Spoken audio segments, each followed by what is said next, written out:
Soko la jioni hapo, kuna mtu ambaye alimshika mtu, baada ya kumshika akajikuta sehemu zake za siri hazipo. Alisema kwamba alijikuta tu mwili wake unakufa ganzi na maombe yake kama yanarudi.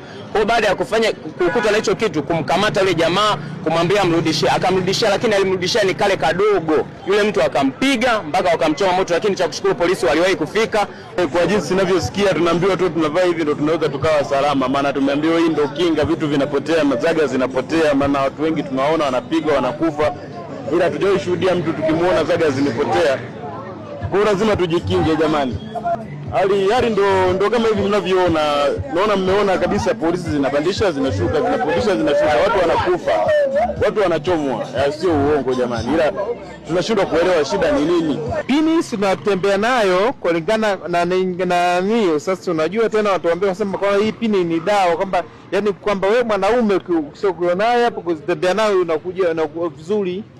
Kwa sababu kidawa bebe huko mzigo unakuta hamna mzigo kwa freshi. Ila hili swala limekuja na lingine inakuwa kama visa. Unakuta hata mtu ana visa na mtu anaamua kutengeneza hicho kipengele, tayari inakuwa nao tayari mtu anauawa kwa kitu ambacho sio cha uhakika. Hapa bwana inatakiwa hata uchunguzi unakuwepo, hata serikali inatakiwa na ulinzi wa kutosha.